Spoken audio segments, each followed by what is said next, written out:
উপস্থিত অসম চৰকাৰৰ সন্মানীয় মন্ত্ৰী বিজয় হাজৰিকা ডাঙৰীয়া, আমাৰ মাজত উপস্থিত কাজিৰঙা লোকসভা সমষ্টিৰ সাংসদ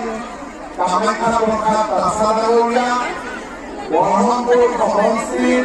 সন্মানীয় বিধায়ক আপোনালোকৰ সকলোৰে মৰমৰ জিতু গোস্বামী ডাঙৰীয়া, কাৰ্যালয় সাহিত্য পৰিষদৰ মুখ্য কাৰ্যবাহী সদস্য তুলিয়া মৰহা ডাঙৰীয়া, আমাৰ মাজত উপস্থিত কলিয়াবৰ জিলা ভাৰতীয় জনতা পাৰ্টিৰ সভাপতি বাবুল বৰা ডাঙৰীয়া, সুৰেশ বৰা ডাঙৰীয়া, মদন বৰদলৈ ডাঙৰীয়া, জয়ন্ত ফুকন ডাঙৰীয়া, ভূপেন লংচৰ ডাঙৰীয়া, অৰবিন্দ চৌধুৰী ডাঙৰীয়া, ৰাতুল বৰা ডাঙৰীয়া, অভিষেক সেন ডাঙৰীয়া, নিতু উদয় ডাঙৰীয়া, আই মাতৃসকল, যুৱক যুৱতীসকল আৰু সন্মানীয় অতিথিবৃন্দ, আজিৰ দিনটো